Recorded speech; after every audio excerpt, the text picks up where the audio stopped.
हरीच्या दासा काही आम्हा हरीच्या दासा काही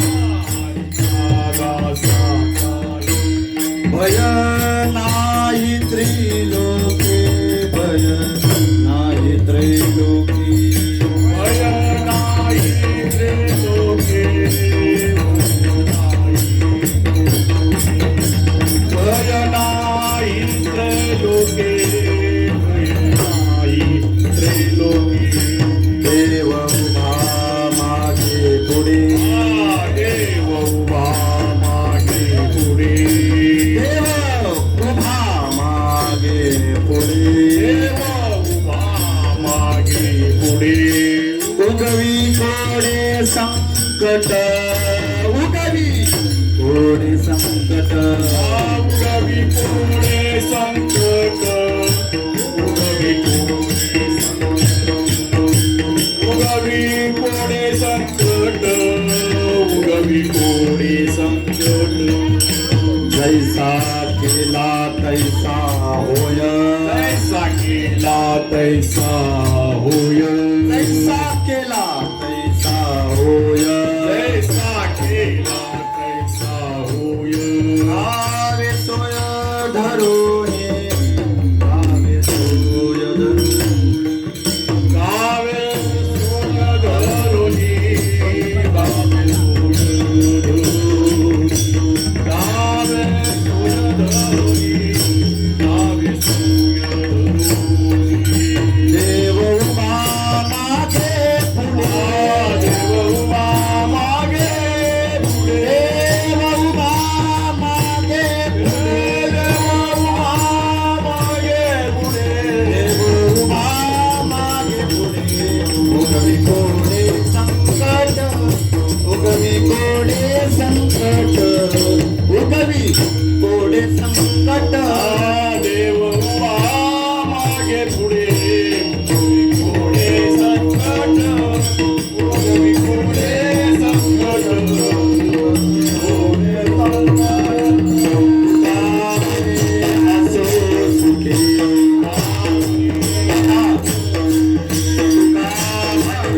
असो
आ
हॅलो. आम्हारीच्या दासा काही, आम्हारीच्या दासा काही भयना हे त्रैलोकी. देव उभा मागे पुढे उगवी कोडे संकट. जैसा केला तैसा होय, जैसा केला तैसा होय. दावे सोय धरुणी देव उभा मागे पुढे उगवी कोडे संकट. तुका म्हणे असे सुखे, तुका म्हणे असे सुखे काऊ मुखे विठोबा. देव उभा मागे पुढे उगवी कोडे संकट. विठ्ठला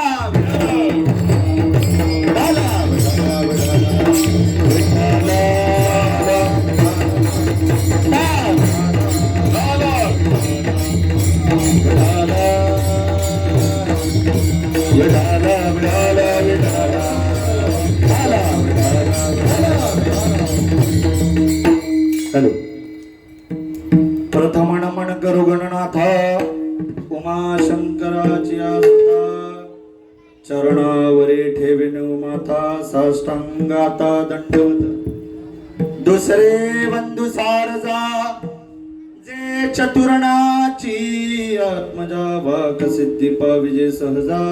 तिच्या चरणवजा दंडवत. आता बंधू देव ब्राह्मण ज्यांचे निपुण्य पावन प्रसन्न होणे श्रोते जन त्या माझे दणमन दंडवत. आता बंधू साधू सज्जन रात्रंदिवसारीचे ध्यान विठ्ठल नाम उच्चारिता जन आता माझे नमन दंडवत आता वंदुरंग भूमिका कीर्तने उभे होते लोका टाळ मृदंग श्रोते देखा तया माझे नमन दंडवत ऐसे नमन करोनी सकळा हरी कथा बोले बोबड्या बोला अज्ञान म्हणून आपुल्या बाळा चलवी सकळा नामा मने विठ्ठला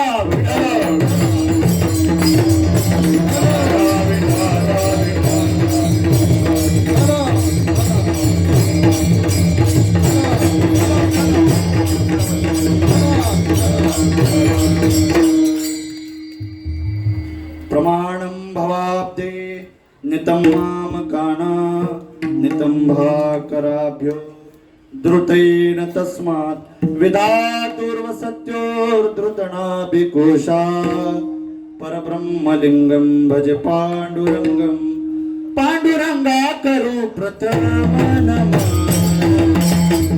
पाण्डुरङ्गा करो प्रथम नमः पाण्डुरङ्गा करो प्रथम नमः पाण्डुरङ्गा करो प्रथम नमः दुसरे चरण संतांचिया दुसरे चरण संतांचिया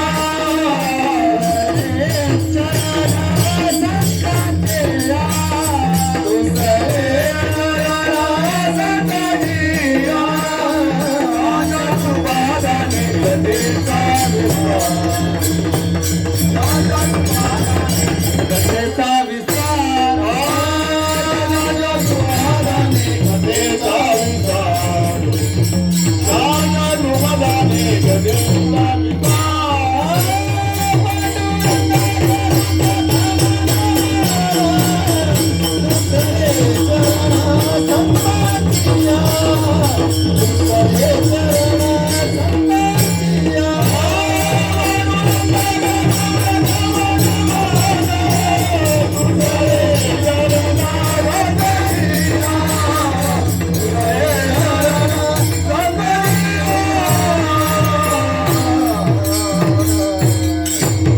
ज्यांच्या कृपादाने कथेचा विस्तार बाबाजी सद्गुरु दास तुका अलंकापुरी रम्य सिंहासनस्थं पदं भोज तेजस्फुरति प्रदेशं विधीन्द्रादिदेव सदा स्तूयमानं समाधिस्थमूर्तिं भजे ज्ञानदेवम् ॐ नमो ज्ञानेश्वरा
सकळ विद्यांचे अधिकरण तेच वंदू श्री चरण श्री गुरूंचे ते नमस्कार आता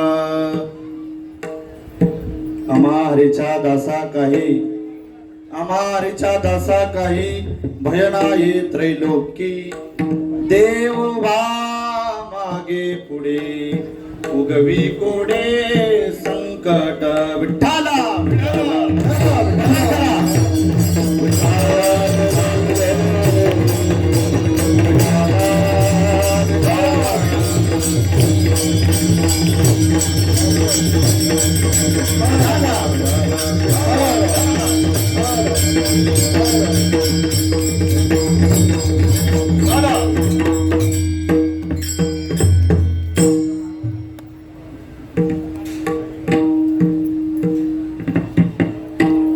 माऊली महावैष्णव श्रीमंत श्री जगद्गुरु तुकोबाराय आणि प्रस्तुत कीर्तन रूपी सेवेसाठी निवडलेल्या अभंगातून स्वतःची स्थिती प्रकट करतात. जगद्गुरु तुकोबारायांची स्थिती ही सामान्य जीवापेक्षा खूप अलौकिक होती. जगद्गुरु तुकोबारायांचे प्रत्येक अभंग जर आपण पाहिले तर त्या अभंगामध्ये लोकांसाठी जनसमुदायासाठी या कलियुगामध्ये तरण्याचा मार्ग नवे जन्म मरणातून सुटण्याचा मार्ग प्रत्येक अभंगामधून तुकोबारायांनी उपदेश केला, मार्गदर्शन केलेलं आहे. म्हणून जगद्गुरु तुकोबाराय आजच्या या सेवेसाठी निवडलेल्या अभंगामध्ये स्वतःची स्थिती प्रकट करत असताना स्वतःकडे जे बल प्राप्त झालं स्वतःची बलवत्तता प्रकट करतात. आतापर्यंत आम्ही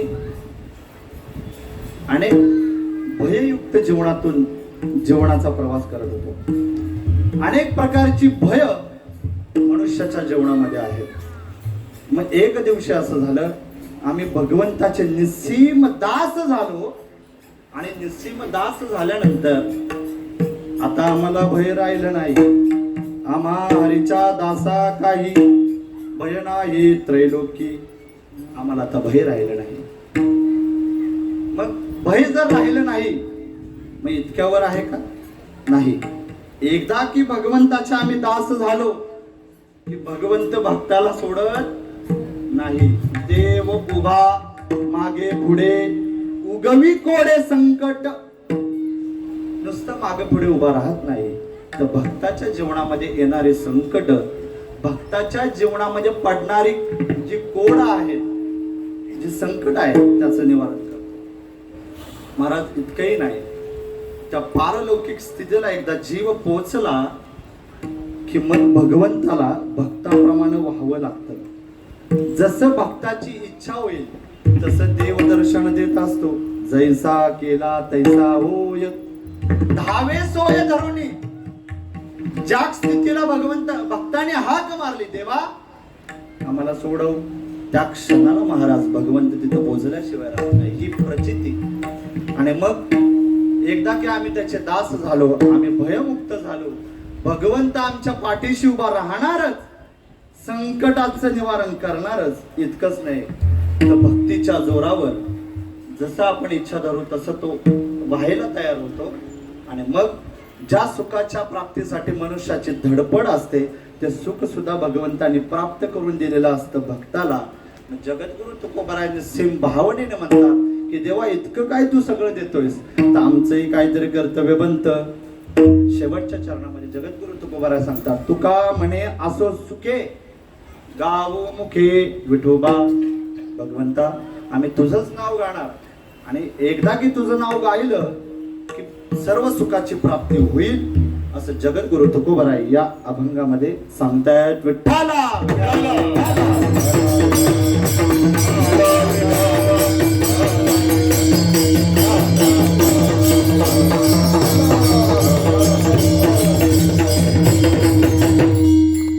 अभंगाचा सरळ अर्थ सांगण्याचा प्रयत्न केला. एकदा की श्रोत्यांना अर्थ कळाला की अभंगाची संगती लागते तुमच्याकडे पाहता माझ्या असं लक्षात येतं की तुम्ही जाणकार श्रोते आहात. अनेक वर्षाची परंपरा आहे महाराज. थोडी प्रस्तावना देणं आवश्यक. सालाबाद प्रमाणे ओम आदिनाथ नामप्रसारक संप्रदाय श्री नागनाथ सेवा मंडळ आयोजित आणि विशेष करून गुरुबा काकांच्या पुण्यतिथी निमित्त हा अखंड हरिनाम सोहळा संपन्न होता. आणि अखंड हरिनाम सप्ताह म्हटलं की आपल्या सर्वांची साथ आलीच. सर्वात अत्यंत महत्वाचं म्हणजे आपण श्रोतू वर्ग. आता कुलकर्णी महाराजांना, पाताडे महाराजांना विचारलं, गेल्या 38 वर्ष हा सप्ताह होता. 38 वर्ष मध्ये 2 वर्ष कोरोनामुळं सप्ताह नाही झाला. ती खेद आपल्याला आहे. अख्ख्या महाराष्ट्रात अनेक ठिकाणी, अनेक जिल्ह्यामध्ये, अनेक गावामध्ये त्या कोरोनामुळं शक्य नाही झालं. पण मला असं वाटत नाही की मागच्या 2 वर्षात सप्ताह झाला नाही.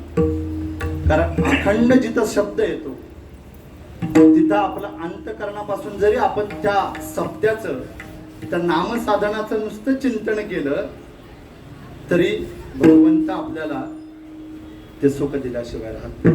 म्हणून हा अखंड हरिनाम सोहळा संपन्न होत आहे.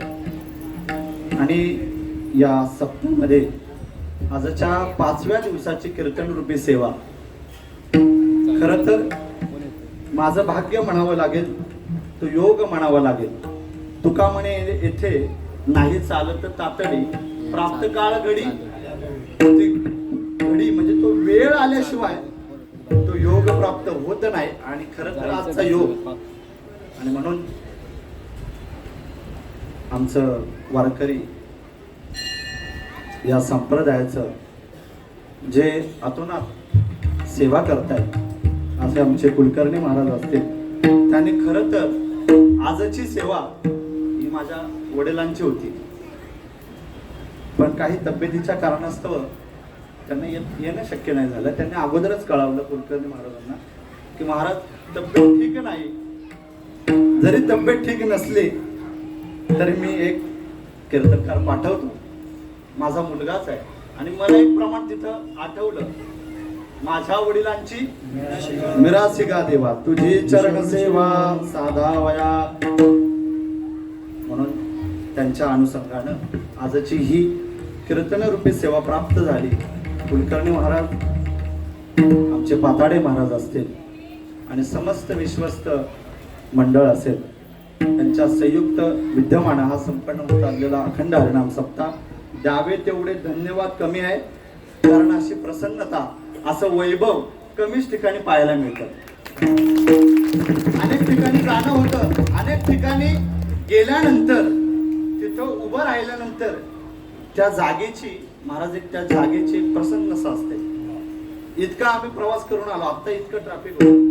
आपण जाणतात, आपण नवी मुंबईचे सगळे श्रोते आहात. मुंबईमध्ये आपले श्रोते आहात. 1-1 मिनिटाचे, 2-2, 3-3 मिनिटाचे महाराज सिग्नल असतात. कधी आपण पार करू कीर्तनाच्या वेळी तिथं पोहोचू, हाच उद्देश असतो. वा, महाराज म्हणतात जागा गोमुखे, म्हणून त्याचं एक पावित्रपण आहे. हनुमंतरायाचं मंदिर आहे. जसं अर्जुनाला रथावर ध्वजस्तंभावरी वानर हा मूर्ती म्हणतो शंकर, प्रत्यक्ष हनुमंतराय असल्यावर काय चिंता आहे महाराज. दत्त महाराजांचं मंदिर आहे. आणि म्हणून हा भव्य दिव्य सोहळा. आणि या सोहळ्यासाठी महाराज सात संगती तशीच आहे. एकाहून एक बळ येत. आमचे सकपाळ महाराज असतील, गोड गायक. आमचे मोरे महाराज असतील, बाबा आहेत आमचे, अतिशय गोड गायक, प्रसन्न, जसं साजसं पाहिजे. कीर्तन करायला पुरेसं पाहिजे असं काय नाही. आणि त्याच बरोबरीनं सगळ्यात महत्वाचं म्हणजे कीर्तनकाराच्या दृष्टीने सगळ्यात महत्वाचे म्हणजे हे पकवाजे. हे पकवाजे म्हणजे कीर्तनकाराचे नवरे असं नामदेव बाप्पा सांगायचे. नामदेव बाप्पांच्या कीर्तनाला आम्ही कधी असलो की आवर्जून सांगायचे की हे जे पकवाज वादक आहेत ते आमचे नवरे. त्यांनी जर ताल सोडला की आमचं एकीकडे गेलं, टाळकरी दुसरीकडे. महाराज कीर्तनकार तरुण असल्यावर वादकीच महाराज असेच पाहिजेत ना. वादकीच महाराज तरुण तरुण तडफदार आहेत. आमचे पार्टे महाराज आहेत. गोड वादन आहे. मला आठवण येते कोकण त्या भागात परिसरात गेले का तो एक वादनाचा बाज असतो. तो बाज त्यांच्याकडे पाहून लक्षात आला आज बरोबर आहे ना आमचे मोठे बंधू. जसं देव उभा मागे पुढे तसे आमचे बंधू मागे पुढे. व्यवहारात आपण म्हणतो सक्का भाऊ पक्का, पण इथं आमचं वेगळं आहे. इथं बंधू आमच्या पाठीशी असतात, साथीला असतात. सध्या त्यांचा अलंकार झालाय, वेळ नसतो, पण भावाच्या पाठीशी उभे राहिलेलं परमार्थामध्ये खूप अलौकिक गोष्ट आहे. म्हणून सगळ्यांचं मी वंदन करतो. मस्तक हे पायावरी या वारकरी संतांच्या. म्हणून आपल्या सर्वांच्या उपस्थितीमध्ये संपन्न होत असलेला अखंड हरिनाम सप्ताह आणि या 5व्या दिवसाची सेवा आणि सेवेसाठी निवडलेला अभंग जगद्गुरु संत तुकोबाराय यांचा 4 चरणाचा बहुतेक सगळ्यांच्या पाठातला अभंग आहे, सगळ्यांच्या ऐकण्यातला अभंग आहे महाराज. या अभंगामध्ये जगद्गुरु तुकोबाराय सांगतायत की ह्या लोकांमध्ये आल्यानंतर प्रत्येक जीवाचं जर आपण निरीक्षण केलं बारकाईनं तर प्रत्येक मनुष्य जीवनाला कोणतं तरी भय आहे, कशाचं तरी भय आहे. पण त्या मनुष्याला जर विचारलं बाबा तुला कुणाचं भय आहे का, तो एक वेळेस लाजे खरंच म्हणणार नाही की मला कुणाची भीती आहे. तो मनातल्या मनात सांगेल मला भीती आहे, तो कुणाची आहे हे सांगणार नाही. मग महाराज प्रस्तुत अभंगामध्ये जगद्गुरु तुकोबाराय सांगतात आम्हा हरीचा दासा काही भय नाही त्रैलोकी. अधिकार विषय संबंध प्रयोजन या दृष्टीने जर विचार करायला सांगा तर जगद्गुरु तुकोबारायांचा अधिकार केवढा मोठा आहे. अणुरेणू या थोकडा तुका अनुरेणू या तोकडा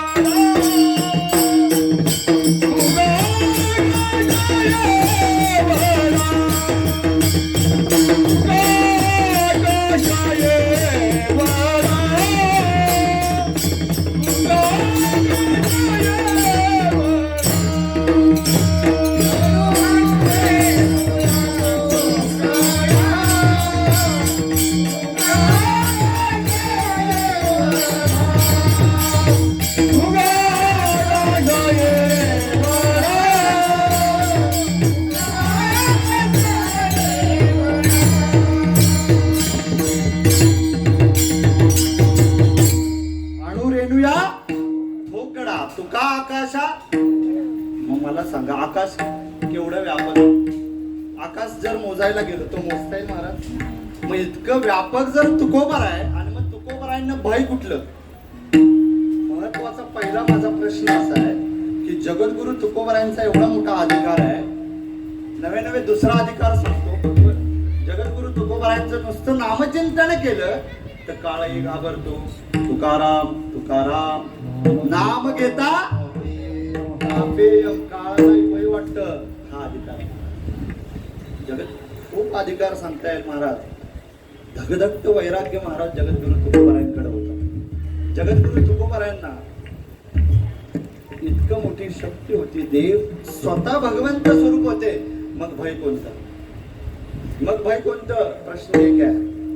ऐका जगद्गुरु तुकोबाराय स्वतःच्या अनुषंगानं आम्हा हरीचा दासा काही हे नाही त्रैलोकी हे सांगताना सामान्य जीवाला अनुसरून सांगतात. सामान्य जीव आणि संत यांच्यात खूप फरक आहे महाराज. संत कोणाला म्हणावं, जीव कोणाला म्हणावं. कल्पना अविद्या तेने झाला जीव. नाथ बाबा हरिपाठा म्हणतायत जीव कोणाला म्हणावं. अविद्या रूपेने काय केलं, मायेच्या संगतीनं मायेच्या संगतीने एक जीव निर्माण झाला, त्याचं नाव जीव. कुणी अविद्या. आणि भगवंताची प्राप्ती कशी झाली तर मायेच्या उपाधीमुळं, मायेच्या ब्रह्मतत्वाला माया अनुसरून जे तत्व निर्माण झालं महाराज ते ईश्वर आहे. म्हणून ईश्वर आणि संत जीव हे दोन प्रकार. ही सृष्टी निर्माण कशी झाली महाराज.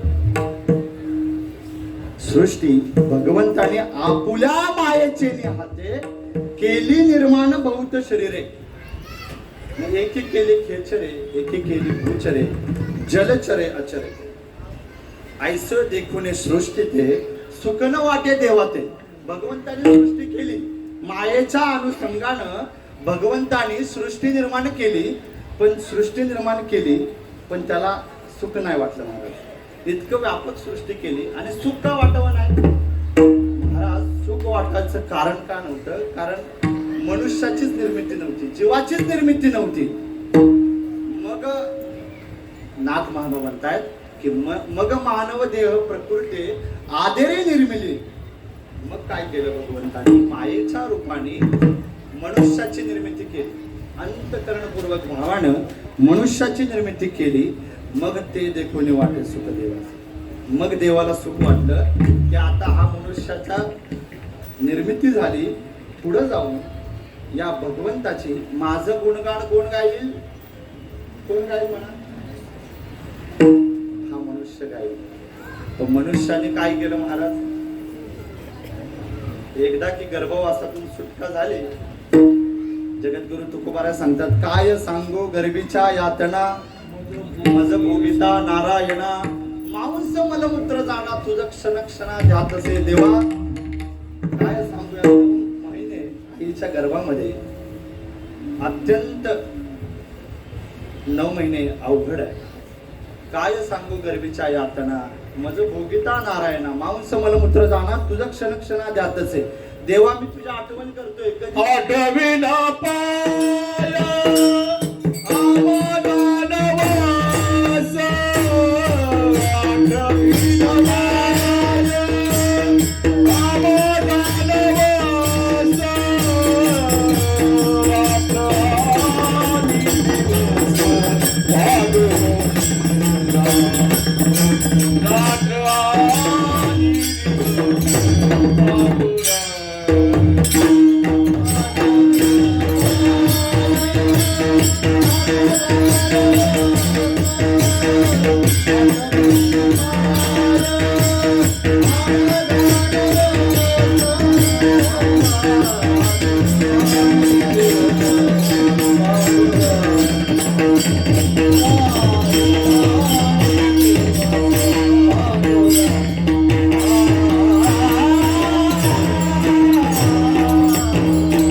नवास, आठविना पाया आम्हाला नवास, जेव्हा मी तुझे पाय आठवेन.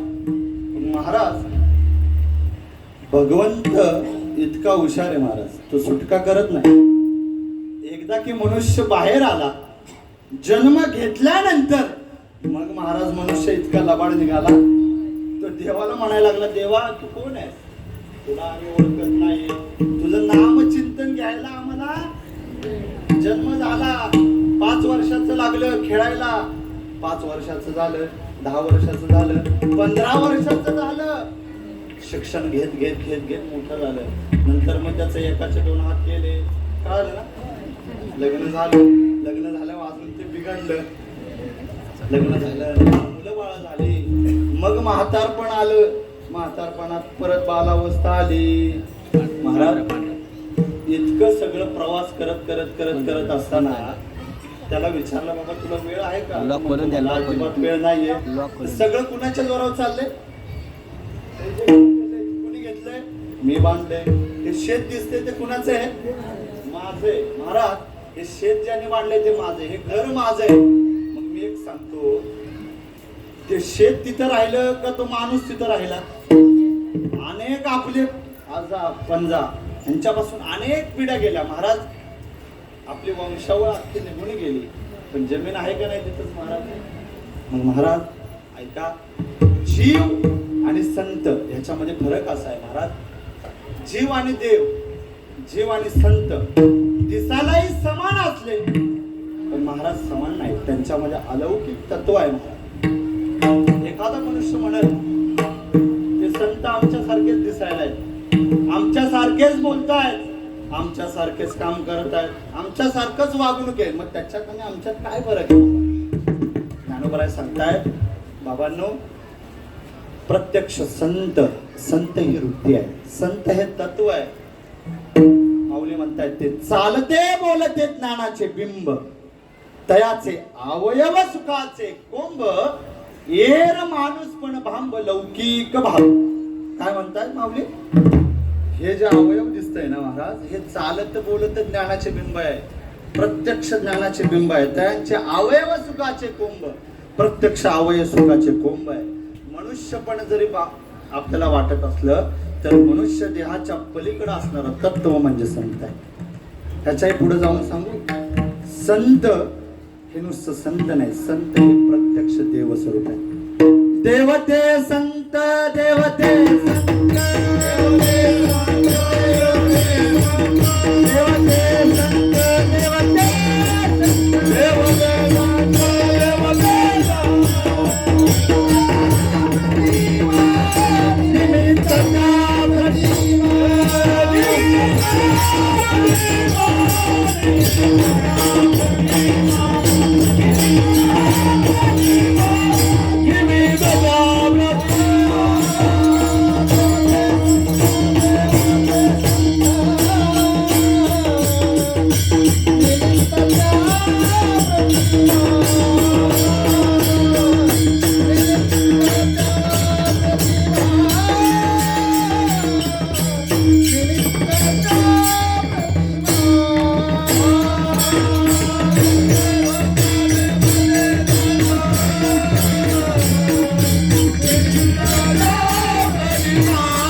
देवते संत, देवते संत निमित्त त्या प्रतिमा. प्रत्यक्ष संत हे देवाप्रमाणे आहेत महाराज. ऐका, संत हे आपल्यासारखे भासतात, आपल्यासारखे भासले तरी ते आपल्यासारखे. महाराज एक छोटासा दृष्टांत सांगतो. आळंदीच्या पुढे केंदूर नावाचं गाव आहे महाराज तिकडे, आणि केंदूर या गावी महान संत होऊन गेले. त्यांचं नाव कान्होबा पाटक. माऊलींच्या समाधीचं कीर्तन हे महाराज आळंदीमध्ये त्यावेळी माऊलींनी समाधी घेतली त्यावेळी कान्होबा पाठकांनी कीर्तन केलं. मला केवढा अधिकार. पण कान्होबा पाठकांच्या चरित्राचा जर आपण उल्लेख केला तर सर्वसामान्य माणसाप्रमाणे, सर्वसामान्य मनुष्याप्रमाणे त्यांची जीवन राहटी होती. एक दिवशी असं झालं, काशीवरून एक पंडित आले. त्या पंडितांना कान्होबा पाठकांना भेटायचं होतं, त्यांच्याशी शास्त्रवाद करायचा होता. कान्होबा पाठकांचं त्याने नाव ऐकलं की कोणीतरी महान संत आहेत, त्यांचं दर्शन घेण्यासाठी, त्यांच्याशी काही शास्त्रवाद करण्यासाठी आपण जाऊया.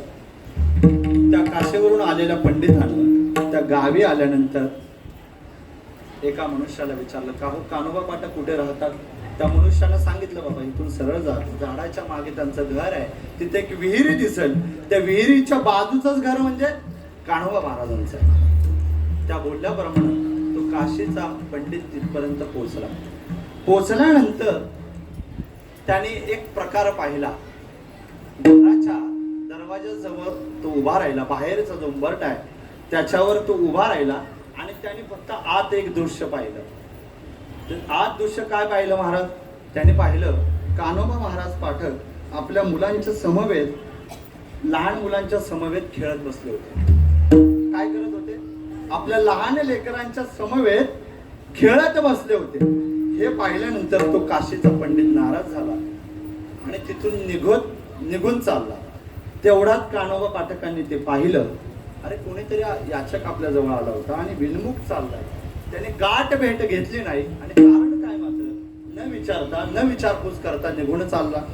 त्याने त्या याचकाला बोलवलं, का हो पंडितजी, आपण इतक्या लांबून आला म्हणे आणि मला न भेटता, माझी न विचारपूस करता, काही न बोलता तुम्ही निघून चालला. ते म्हणले, महाराज मी एवढा लांबून तुमच्या दर्शनासाठी आलो होतो, पण आता लक्षात आलं की तुमच्या दर्शनाचा काही उपयोग नाही. म्हणले का? महाराज ज्या संत वृत्तीचं मी दर्शन घ्यायला आलो ते संत असे थोडी आहेत महाराज.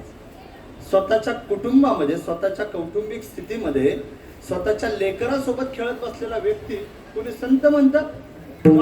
सर्वसामान्य माणसाप्रमाणेच झाला महाराज. सर्वसामान्य मनुष्याप्रमाणे तुमचं जीवन आहे. आणि मग संत कोणाला म्हणायचं? तुम्ही अजिबात संतच्या वृत्तीप्रमाणे नाहीत, म्हणून मी निघून चाललो. कान्होबा पाठकांचं उत्तर ऐका. महाराज त्यांनी सांगितलं, तुम्हाला मी संत नाही वाटलो ना, ठीक आहे, पण ज्या कारणास्तव तुम्ही म्हणाला की मी या कुटुंबामध्ये मी रमलोय, लहान मुलांसोबत खेळतोय, म्हणजे मी या कुटुंबामध्ये अडकलेलोय, संसारामध्ये अडकलोय, हे तुम्हाला माहिती आहे ना. मग ठीक आहे, एक काम करतो, ही जी माझी लेकरं आहेत महाराज, एका मिनिटाचाही विचार न करता स्वतःच्या लेकरांना उचललं आणि बाजूच्या विहिरीमध्ये टाकून दिलं. स्वतःच्या, मला सांगा, आपल्यावर ही जर परिस्थिती आपण करू असं? स्वतःच्या लेकरांना, महाराज आपली ताकदच नाही हो, स्वतःच्या लेकरांना त्यांनी त्या विहिरीमध्ये टाकलं आणि मग त्या पंडिताला विचारलं, का हो, आता तुमच्या दृष्टीने मी संत झालो का? आता मी या कुटुंबातून निवृत्त झालो, मुलांना टाकून दिलं, संसाराचा त्याग केला, समजा आता मी संत झालो का? आता त्यावर त्या पंडिताने सांगितलं, आता जर तुम्ही संत नाही तर. म्हणलं आता का संत नाही महाराज? संत अशी थोडी असतात, दया, क्षमा, शांती. महाराज दया, क्षमा आणि शांती हे ज्याच्या अंगी आहेत त्याला संत म्हणावं. आम्ही त्याला दया केली का?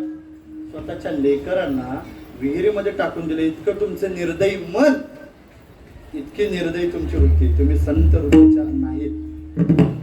मग मी नाराज झालो महाराज. मग इतकं ऐका, कान्होबा पाठकांनी हे ऐकतात तर त्या क्षणी विहिरीजवळ गेले आणि फक्त आपल्या लेकरांना हात मारले. बाळांनो वर या, वर या म्हटल्यानंतर महाराज जसं पाणी जसं भरल्यानंतर विहिरीतलं वर वर इथं हळूहळू तशी मुलं चटकन वर आली महाराज. आणि हे बघतंय कोण? ते काशीवरून आलेले पंडित बघतात. महाराजच्या त्वरीनं ज्या दिशेने महाराज मुलांना टाकून दिलं त्याच दिशेने मुलं महाराज पटपट पटपट पटपट पटपट वर आले. मग महाराज त्या काशीच्या पंडितांना कळालं, महाराज आज मला कळालं, त्यांनी सांगितलं, कान्होबा पाठक, आज मला कळालं संत हे आमच्यासारखे दिसत आहेत.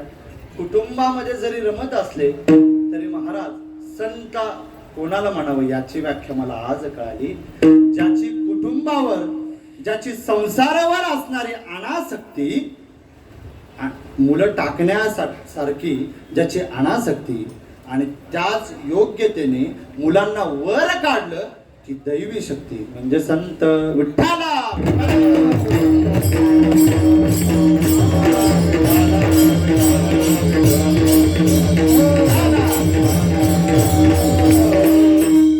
मग महाराज संत आपणच लक्षात आले, संत आपल्याप्रमाणे दिसतात.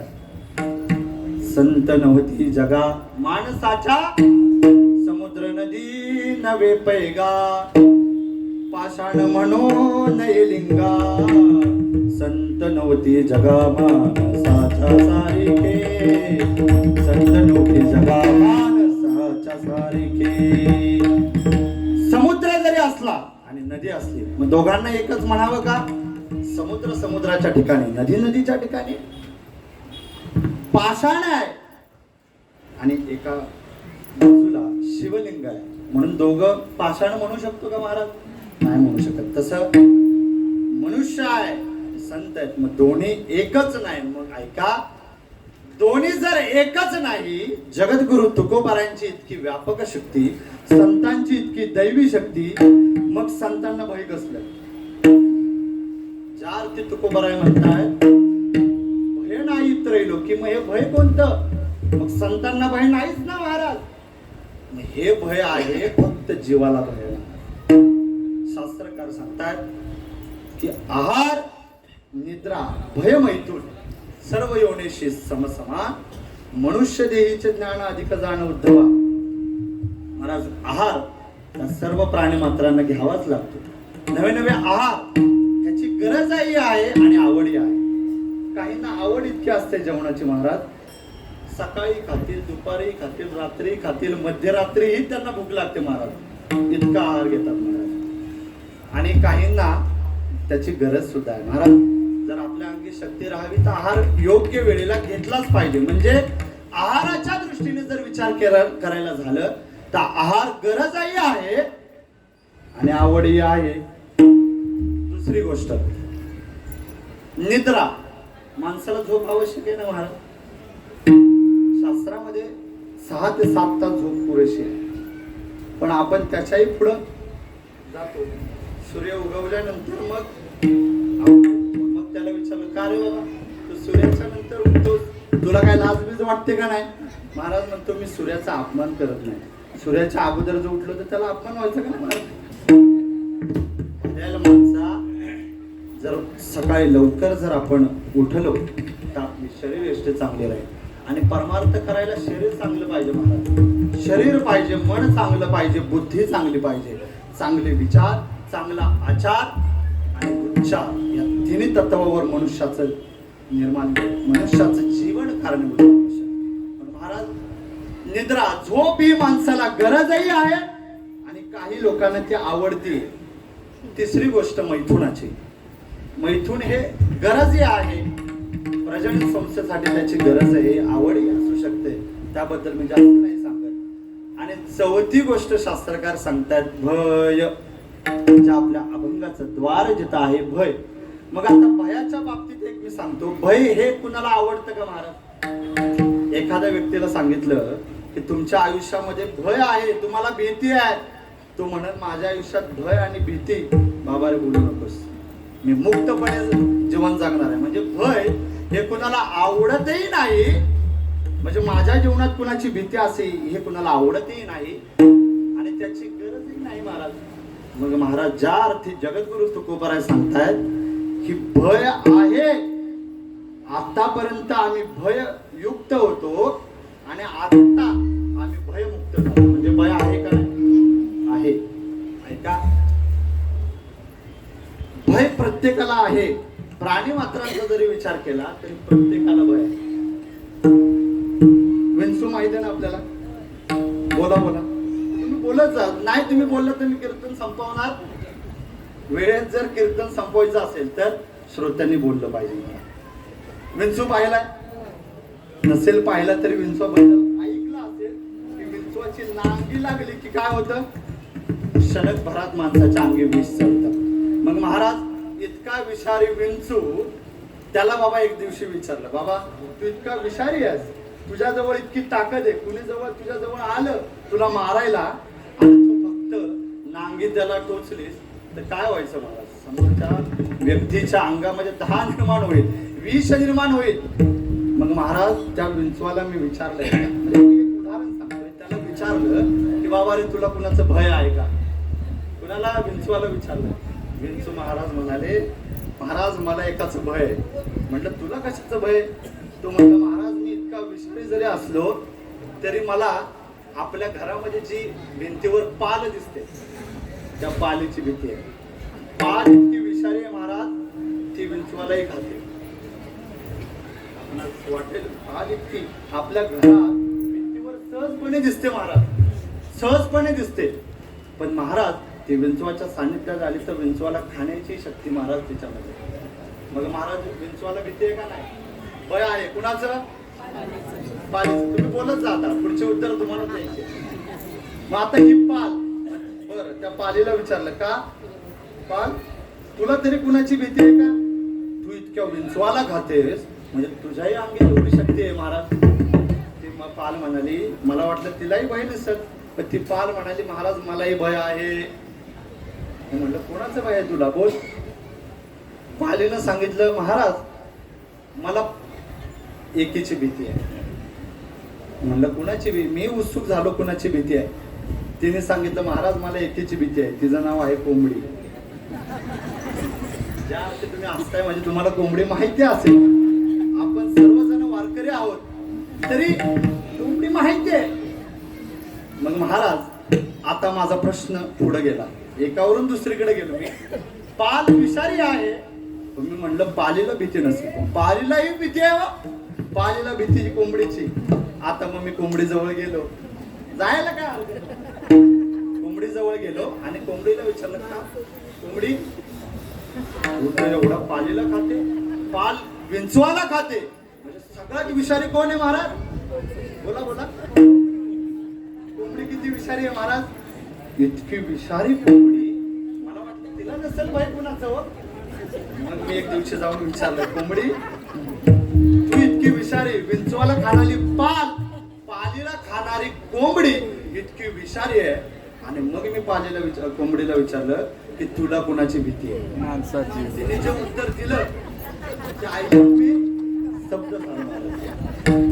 तिने विचारलं, मी इतकी विषारी जरी असली तरी मलाही खाणारा कोणतरी मोठा विषारी आहे. म्हटलं, कोण आहे? कोण आहे? तुम्हीच उत्तर दिलं म्हणजे झालं.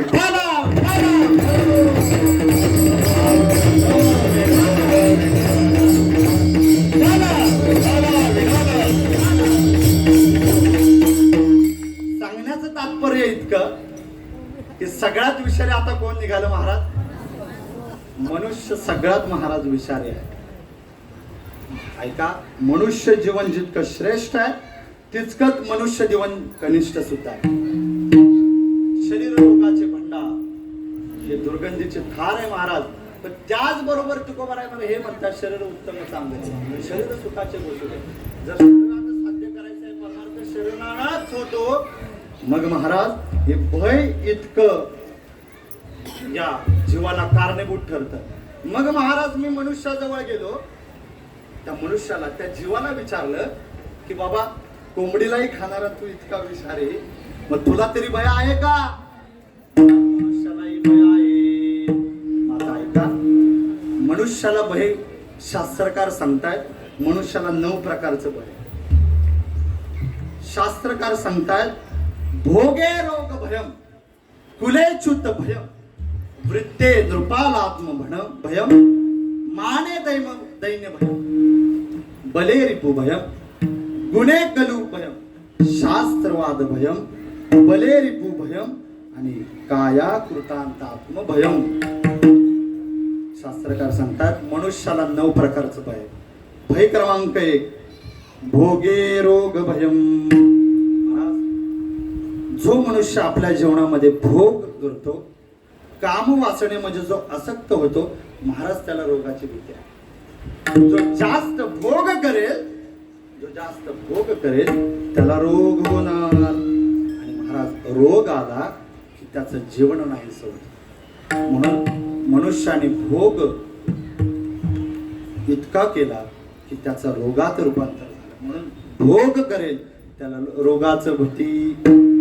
2, भोगे रोग भयम, कुलेच्युत भयम. एखादं कुलवान घर आहे, एखादा कुलवान आहे महाराज, त्याला कशाची भीती आहे?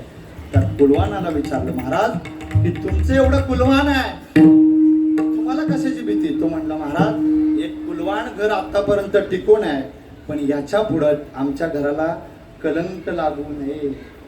जर कलंक लागला महाराज तो ऊंचे गिरी से गिरे एक बार, ऊंचे गिरी से गिरे एक बार, पण चरित्रगिरी से गिरे जन्म 1000. काय महाराज? फक्त जर आपलं चरित्र बिघडलं महाराज तर 100 वेळा जन्म घ्या, 100 वेळा जरी जन्म गेला तरी कलंक महाराज त्या वंशाला लागतो. म्हणून कुलेच्युत भयम, वृद्धे नृपालात्म भयम. जो धनवान आहे, जो राजा आहे, त्याला कशाची भीती आहे महाराज? त्याला विचारलं, महाराज मी संपत्तीवान असलो ना तरी मला भीती चोरीची आहे. एकदा की चोरी झाली की मी संपत्तीवान कसला, चोरीची भीती आहे. महाराज असं 2 गृहस्थ होती.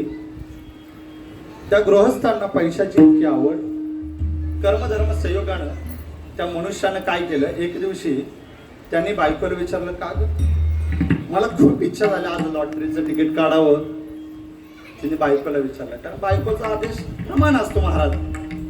जे संसारिक आहेत त्यांचा अनुभव आहे महाराज.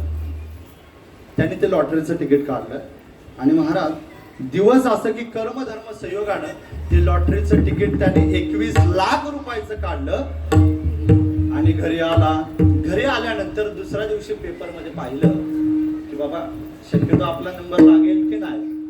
आणि काय सांगू, कर्मधर्म संयोगानं महाराज त्याचा नंबर लागला की हो.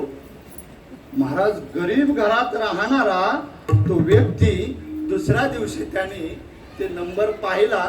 तो नंबर त्याच्या लॉटरीशी मॅच झाला, तंतोतंत जुळला. त्याला आनंद महाविना महाराज. आणि एक 10-5 रुपयाची नव्हती हो, 21 लाखाची. महाराज अनेक पिढ्या त्याच्या गेल्या असतात तरी 21 लाख कमवता आले का असते. 21 लाखाची लॉटरी लागली. महाराज नवरा बायको इतके उडायला लागले. त्यांनी घराचा दरवाजा बंद केला आणि महाराज उडायला मारायला लागले आनंदाने. एवढे 21 लाख लागले, 21 लाख लागले. पण तो नवरा म्हणला, बाई जरा शांत आहे. पैसा आला की पैशाला 12 वाटे फिरतात महाराज. धनाच्या मागे कळी काळाचा लाग, म्हणून या संघ खोटा त्याचा, हे त्याला माहिती होतं. महाराज त्यांनी काय केलं, त्यांनी 21 लाख रुपये कधी पाहिले नव्हते. आणि म्हणून रात्र होईपर्यंत त्यांनी 1-1 रुपया, 1-1 नोटा मोजायला सुरुवात केली. 1-1 एवढे रुपये पाहिलेच नव्हते ना महाराज. आणि त्यावेळी नुकतीच नोटा बदल झाला होता. त्यावेळी सरकारने काय केलं होतं काय माहिती, नोटांची बदली केली. म्हणून त्यांनी व्यवस्थित चेक करून घेण्यासाठी 1-1 पाहिलं. रात्र झाली तरी त्यांना कळालं नाही. रात्रीचे 12 वाजले तरी हे दोघं पैसे मोजतात. खाण्याची त्यांना फिकीर नाही महाराज. आणि रात्रीचे 12 वाजले, दोघं घरात पैसे मोजतायत. आणि घराच्या बाहेर रात्रीचे 12 वाजता असा आवाज आला. नाही बोले महाराज. दोघं इतकं मशगूल होते, त्यांना तो आवाज ऐकू येईना. मग त्याने जोरात ठोकाय केले. आता महाराज त्यांचे कान टवकारले. त्यांनी विचार केला, रात्रीच्या 12 वाजता आपल्या घरावर असं कोण ठोकवते. आता महाराज त्यांनी विचार केला, ज्या अर्थी रात्रीचे 12 वाजले म्हणजे नक्कीच आपल्या घरावर कोण आला असेल. रात्रीचं कोण येतं, चोरच येतात. आणि लॉटरी लागली म्हणजे ते माणसाला पेपरामध्ये कळालं, त्या चोरांना कळालं अमुक अमुक गावामध्ये या व्यक्तीला लॉटरी लागली, चला रात्री. ते 4-5 जण हत्यार घेऊन आलेत महाराज. दरवाजा ठोकवला. या बाबांनी लटलट ती पैशाची बॅग खाली टाकली महाराज. लटलट दरवाजा खोलला. आणि महाराज जसा दरवाजा खोलला तसं चोरांनी बंदूक ठेवली. त्याच्या डोक्यावरच बंदूक ठेवली.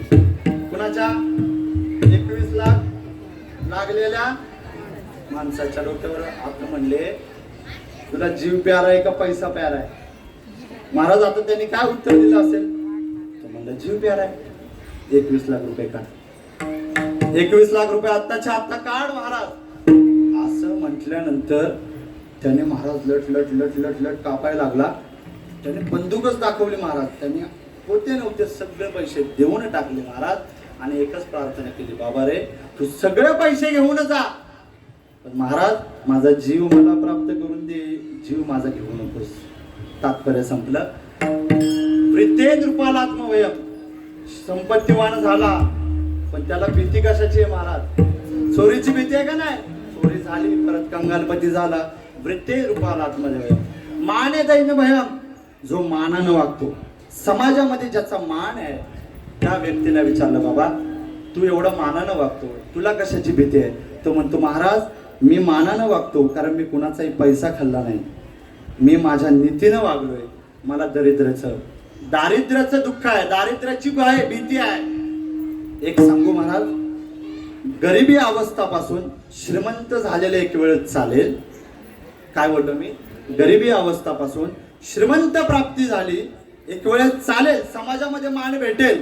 पण महाराज श्रीमंत माणूस एकदा की गरीब झाला की लोक बोलल्याशिवाय राहत नाहीत. ते म्हणतात यांनी 2 नंबरचा पैसा कमवला म्हणून श्रीमंत होता आणि आता हात पसरे जे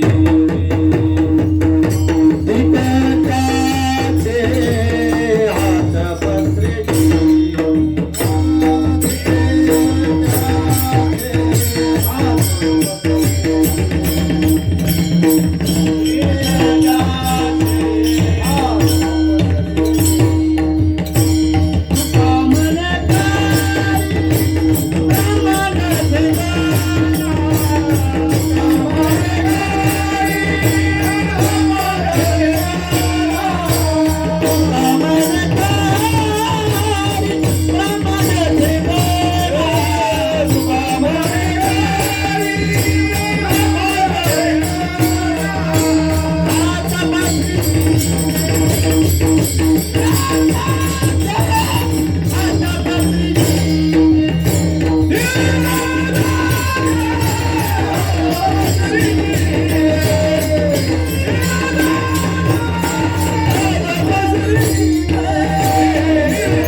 तुका म्हणे करी ब्रह्मांड ठेंगणा हात बसरिजने धिकजाचे हे धिक्कारतेचं लक्षण आहे. महाराज बलवानाला विचारलं तू ताकदवान आहेस.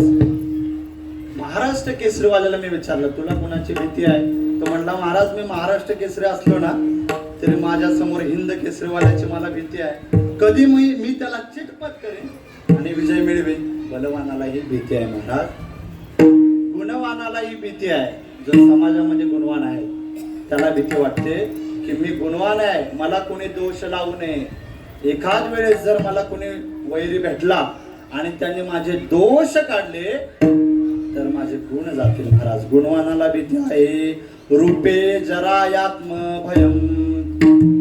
आपल्या रूपेला कुणाचं भीती आहे. प्रत्येक मनुष्याला वाटतं मी तरुण असावा. महाराज होईल का. आपण 5 वर्षाचे होतो महाराज तसं आहेत का आता. 5 वर्षाचे वेगळे 10 वर्षाचे वेगळे 15 20 25 40 60 80. एकदा झालं असं 80 वर्षाची म्हातारी काठी टेकत गावात भली मोठी यात्रा भरली होती महाराज. यात्रेमध्ये ती म्हातारी गेली आणि त्या यात्रेमध्ये गेल्यानंतर तिथं जत्रा भरली. त्याच्यामध्ये ते अनेक दुकानं लावले होते. त्या अनेक दुकानं लावतात त्या जत्रामध्ये. ती प्रत्येक दुकानात जायची महाराज बघायची आणि दुसऱ्या दुकानात जायची. त्या दुकानात जायची बघायची दुसऱ्या दुकानात जायची. महाराज तिला एकही दुकानात काहीच वस्तू पसंत येत नव्हती. काहीच इतके दुकानं. शेवटी महाराज करत करत करत करत असताना ती म्हातारी बाई एका दुकानात गेली आणि ते दुकान पाहिलं आणि त्या दुकानात प्रवेश केला महाराज. आणि ते दुकान होतं आरशाचं. कशाचं. आरशाचं. म्हातारी आरशाच्या दुकानात कशाला गेली म्हणून एक मनुष्य मागे गेला. 80 वर्ष म्हातारीचं आणि त्या दुकानात कशाला गेली महाराज. मग महाराज त्या आजीबाईने काय केलं एक एक आरसा घ्यायची आणि आपल्याकडे पाहायची तिला ठेवून द्यायची. दुसरा आरसा घ्यायची बघायची ठेवून द्यायची. महाराज 1 नाही 2 नाही 3 नाही अख्खं दुकान तिने पालथं पाडलं. एकही तिला आरसा पसंत नाही आला. तो जो मालक होता त्याने विचारला आजीबाई अहो मी इम्पोर्टेड आरसे आणले तुम्हाला 1 नाही 2 नाही सगळे आरसे तुम्ही पाहिले एकही आरसा पसंत नाही आला. सगळ्या आरशात तर आजीबाई सेम सारखंच दिसणार तुम्हाला. तिने म्हणलं गप मुर्द्या. ती गावची होती म्हातारी. म्हणली गप मुर्द्या मी तुझे सगळे आरसे पाहिले पण एका पण आरशामध्ये मी 20 वर्षाची जशी दिसत होती तशी दिसली नाही. विठ्ठला.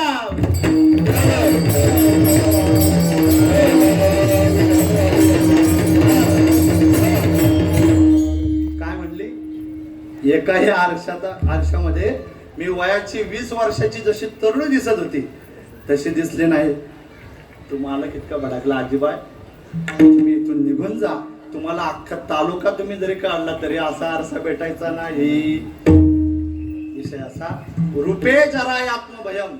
आपल्या तरुणपणाला आपल्या रूपवानाला आपल्याला वाटत असतं की आपण असंच दिसो असंच राहू. महाराज ऐसीच याची स्थिती नासत जाया क्षणक्षणाप्रती.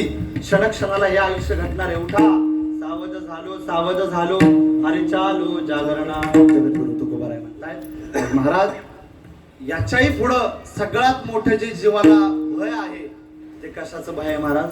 काळाचं भय आहे महाराज. काळ इतकं भयंकर आहे इतकं भयंकर आहे.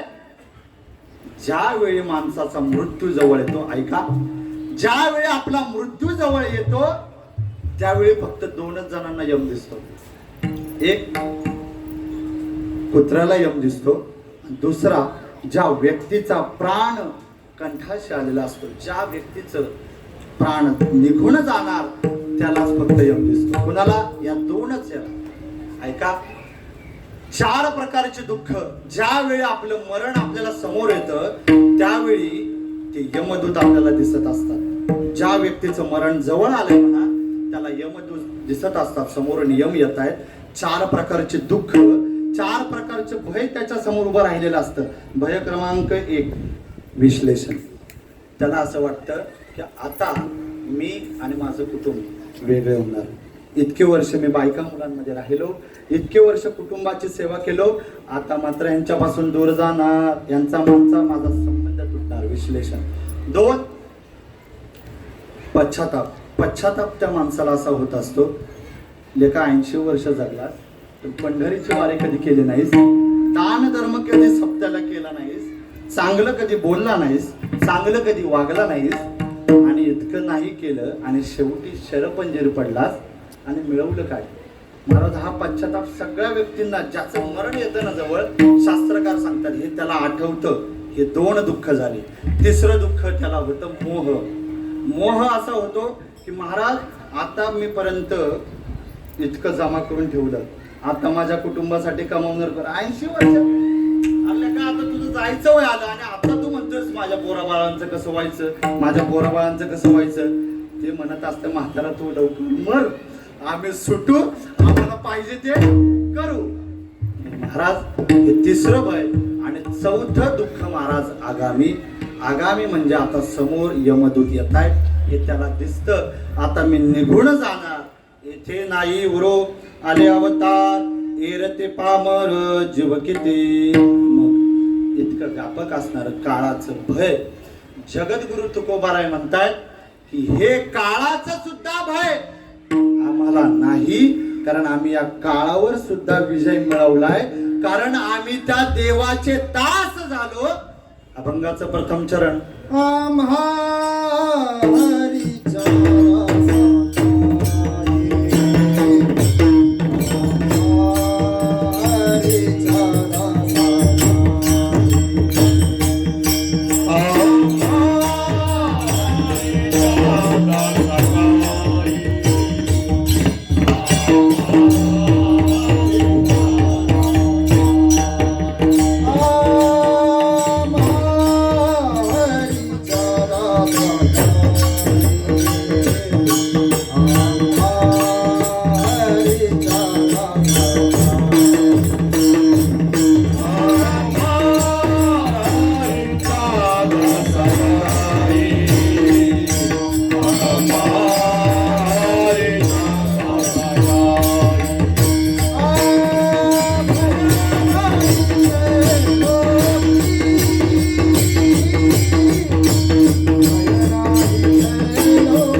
जगद्गुरु तुकोबाराय म्हणतात, आम्हा हरीच्या दासा काही भय नाही त्रैलोकी.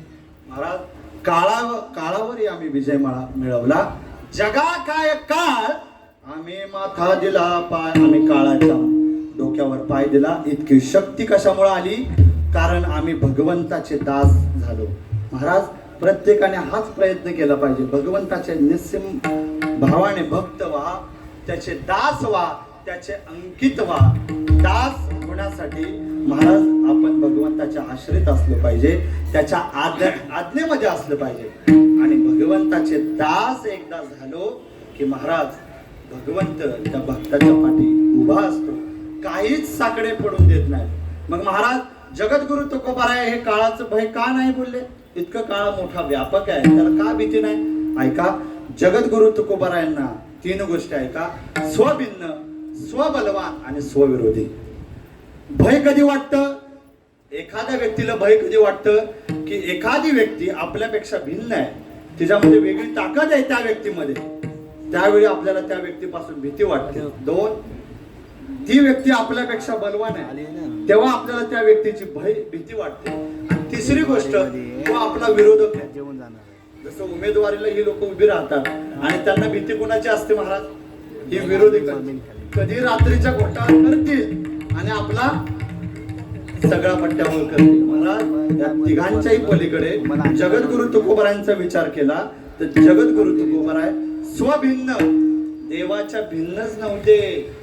देव आणि संत एकच आहे. स्वभिन्न, भीती नाही. दोन, स्वबलवान.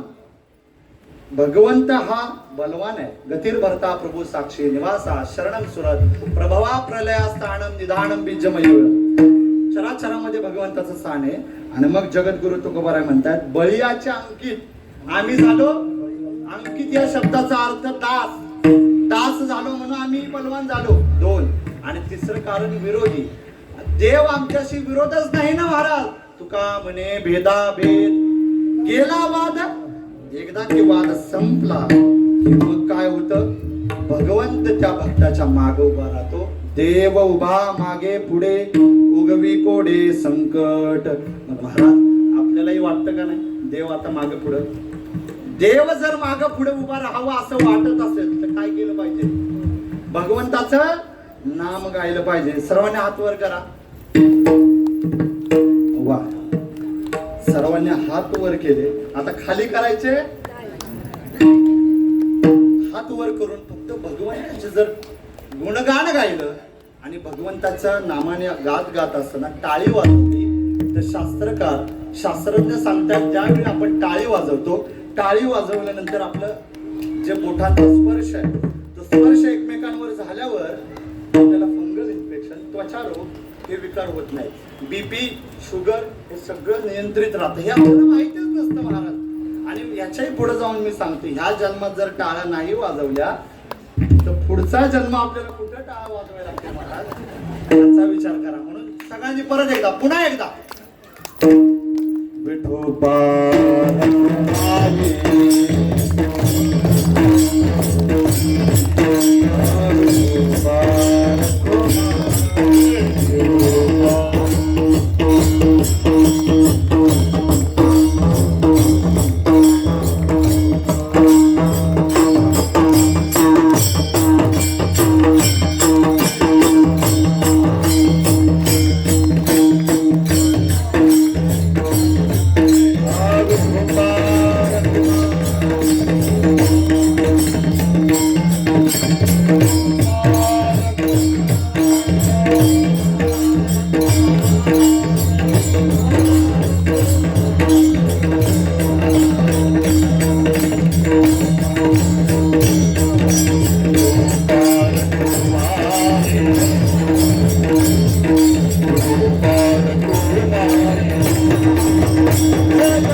संपत आलेले आहे.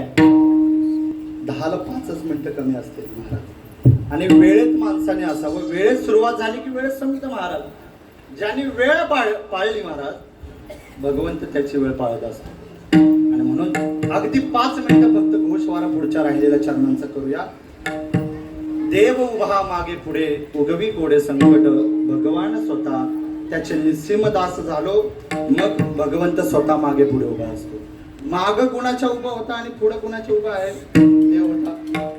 अर्जुनाच्या कुठे उभा होता?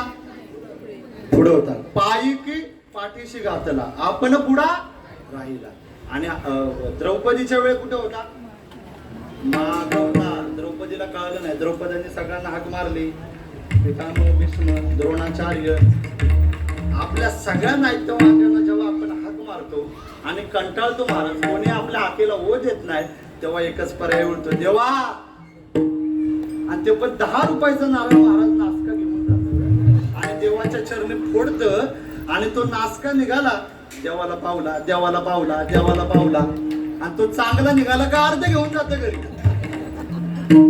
आणि मग त्या 10 रुपयाच्या नारळामध्ये महाराज मागणी इतकी असते, अस्माक कुटुंबाना सहपरिवाराना स्वैर आरोग्य इतकंच नाही महाराज, कुटुंबाच्या नको नको त्या समस्या देवाला सांगते.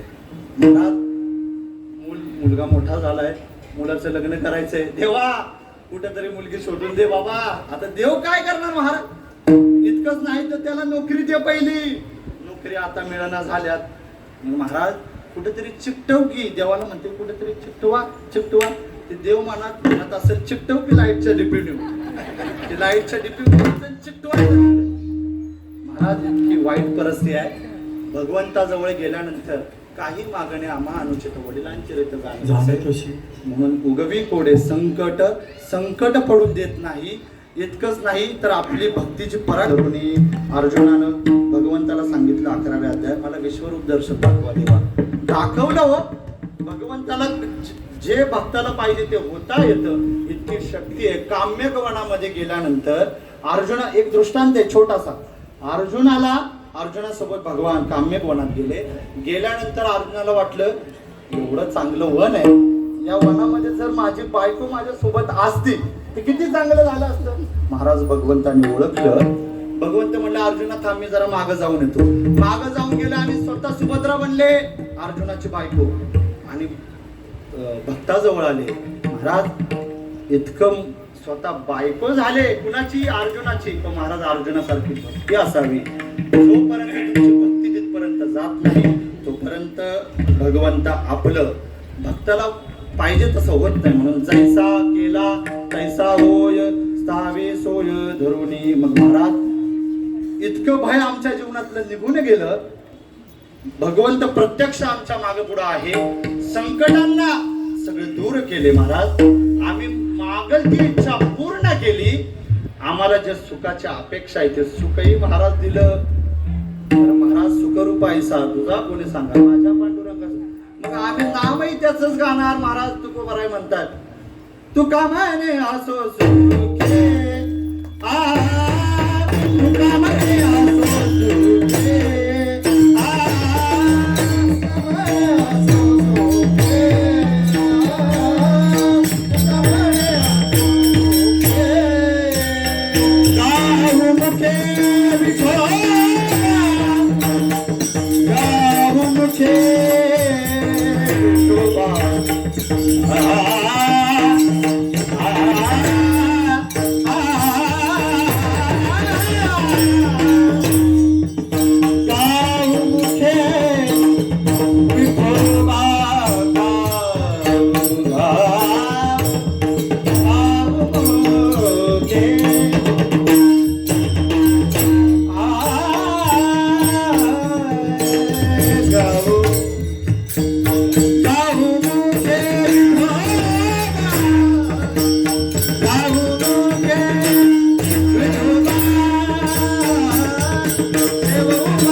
विठोबा महाराज, तुम्हा सर्वांना जर सुख प्राप्त करायचं असेल तर भगवंताचं नामचिंतन सतत करत जा.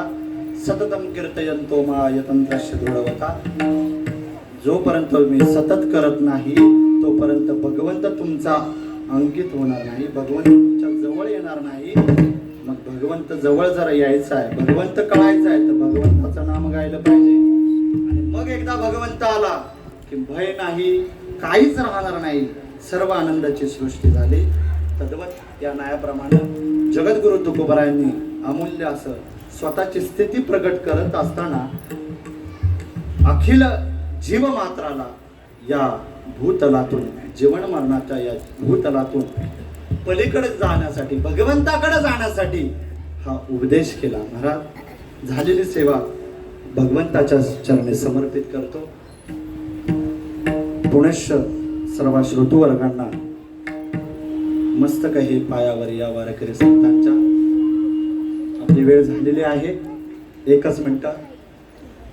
अखंड हरिनाम सप्ताह भगवंत असंच आपल्या सर्वांना सद्बुद्धी देऊ, सर्वांना चांगलं ठेवू.